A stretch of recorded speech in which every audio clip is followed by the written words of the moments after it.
भगवंतांचे जे इतर विवाह झालेले आहेत तर त्याच्या कथा फार अशा मोठ्या नाही आहेत, जशी स्यमंतक म्हणायची किंवा रुक्मिणी विवाहाची कथा आहे. आज मंगलाचरण आणि ह्याच्याकरता आपण वेळ नको घालवायला, कारण लिंकच्या गडबडीत वेळ गेलेला आहे. गोपाल कृष्ण भगवान की जय, गोपाल कृष्ण भगवान की जय, गोपाल कृष्ण भगवान की जय.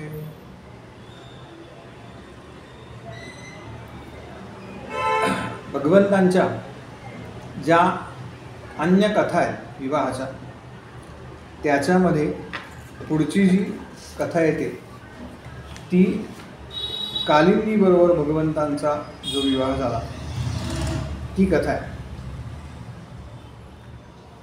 भगवंत आणि अर्जुन ज्या वेळेला, आपल्या सगळ्यांना माहिती आहे की भगवंत म्हणजे द्वारकेचा राणा पांडवाघरी असं माऊलींनी म्हटलेलं आहे.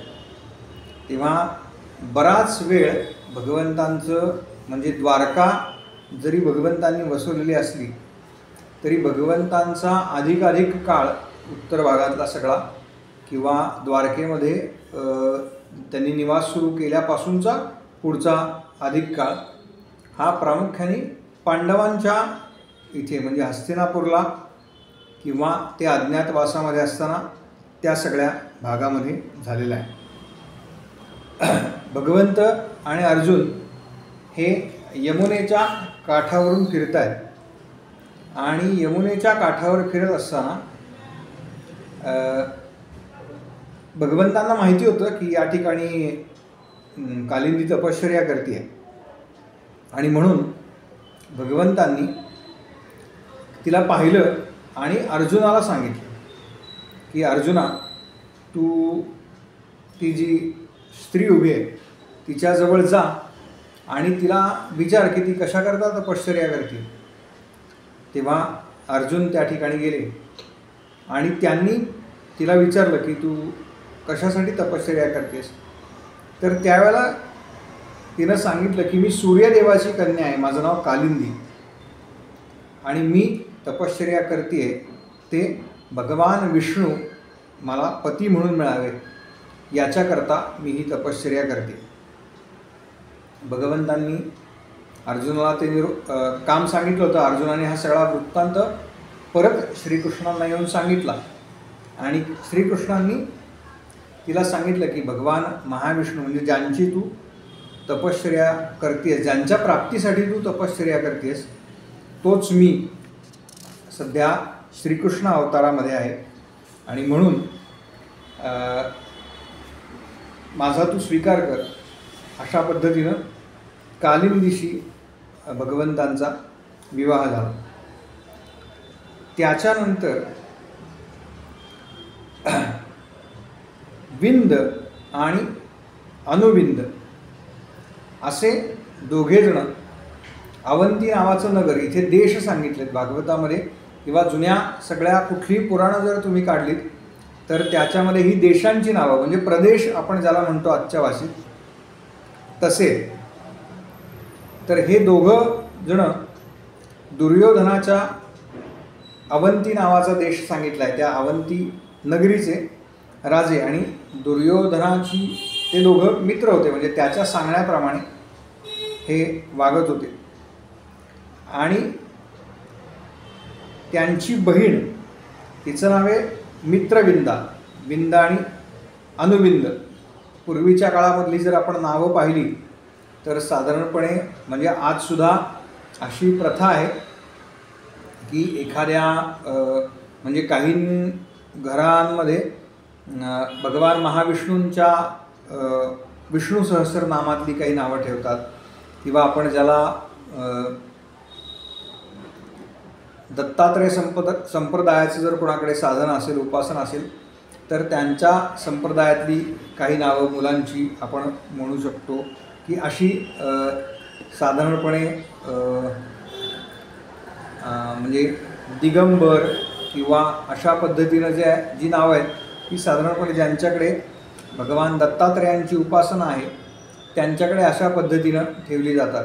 किंवा प्रभू रामचंद्रांची उपासना आहे तिथे म्हणजे श्रीराम आणि समर्थ अशा पद्धतीची नावं, मुलं असतील तर दोन्ही अशी ठेवली जातात. अशी आजसुद्धा पद्धत आपल्याकडे आहे. तर त्यांची जी बहीण होती तिचं नाव आहे मित्रविंदा. हिचं स्वयंवर ठेवलं होतं आणि तिची अशी इच्छा होती की भगवान श्रीकृष्णांना आपण वरावं, पण तिच्या दोन्ही भावांचा याला विरोध होता. जसं आपण रुक्मिणी विवाह बघितला, म्हणजे भगवंतांनी रुक्मिणीला जसं तिचा विवाह होणार होता त्यावेळेला तिथून हरण केलं तिचं, तशाच पद्धती भगवंतांनी तिचंसुद्धा हरण केलेलं आहे. त्याच्यानंतर नग्नजित नावाचा एक राजा आहे, त्याची मुलगी सत्या ही सुद्धा अत्यंत दिसायला सुंदर होती. आणि त्या राजानं एक अत्यंत आगळा वेगळा पण ठेवला होता, म्हणजे ज्याला आपण म्हणू कुणाच्या गळ्यामध्ये ही वरमाला घालेल तर जो असा विचित्र, या अर्थाने विचित्र जो वर आहे तो पूर्ण करेल किंवा ती जी अट आहे तो पूर्ण करेल. तर त्यानं 7 बैल अत्यंत ज्याला आपण म्हणतो दिसायला, किंवा जसे आपण पालखीला आत्ता बघतो ना, माऊलींच्या पालखीला जसे शरीराने धष्टपुष्ट, अशा 7 बैलांना एकाच वेळेला जो वेसण घालेल तर त्या हे अत्यंत एकतर बैल म्हणजे खिलार जर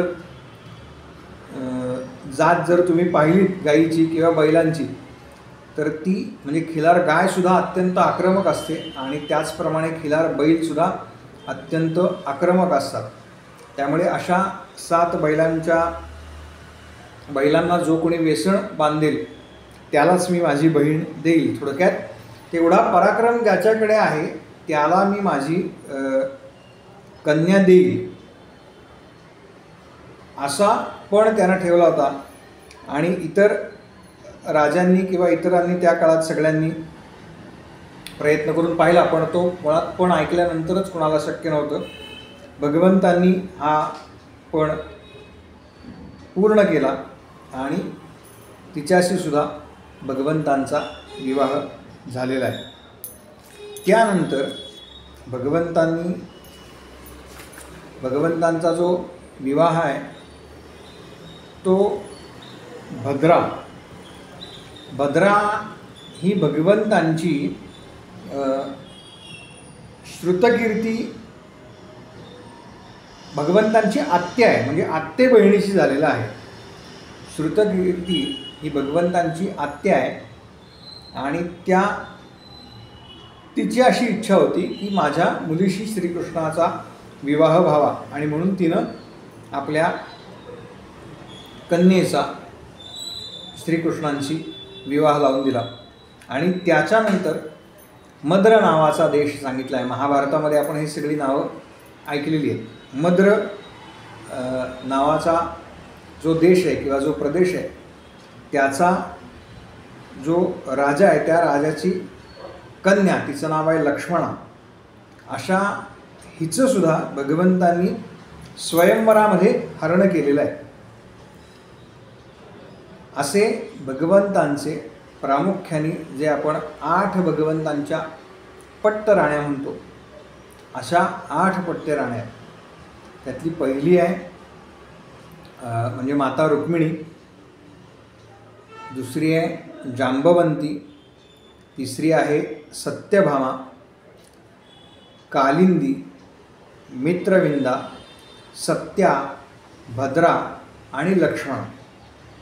बऱ्याच वेळेला सत्यभामा ही दुसरी सांगितली जाते, पण जो भागवतामध्ये मूळ क्रम आहे तो अशा पद्धतीने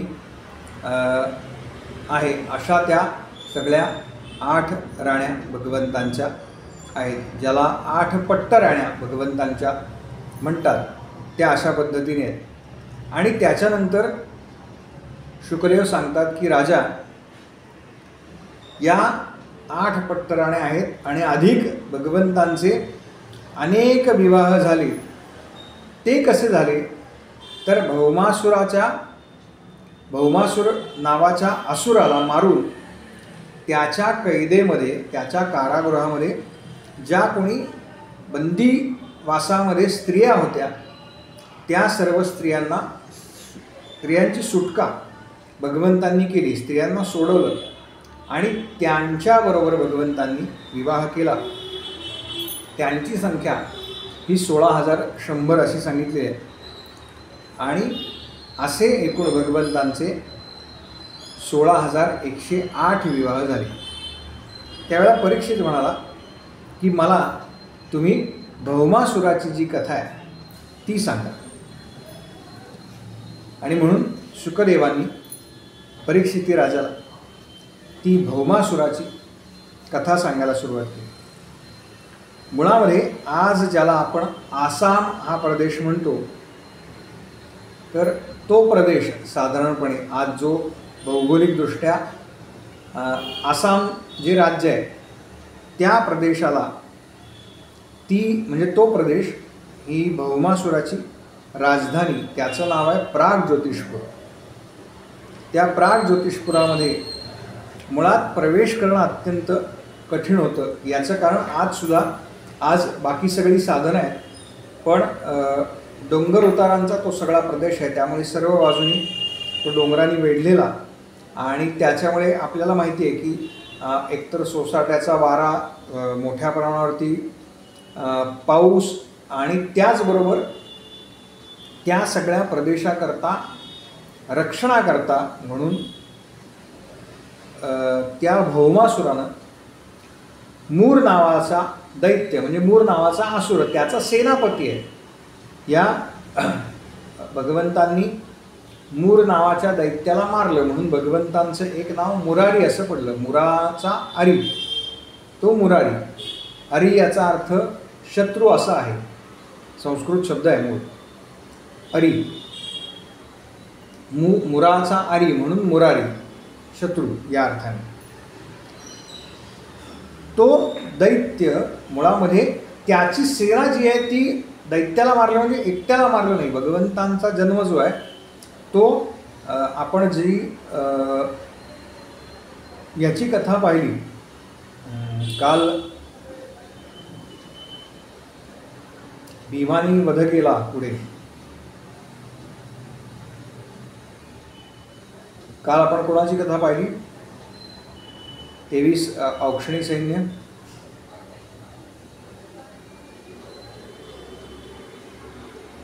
नाव आठवत आहे का? मला आत्ता आठवत नाही आहे. नाही हा, नाही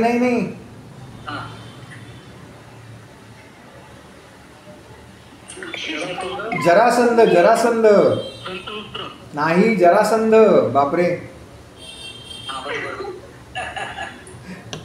जरासंधाची जी कथा पाहिली त्या कथे म्हणजे जरासंधाचा वध का नाही केला भगवंतांनी, तर त्याच्या मागची मी संकल्पना सांगितली की एकदा जरासंधाला मारलं की तो पुन्हा स्वारी करणार नाही, कारण तो पुन्हा सैन्य गोळा करू शकणार नाही.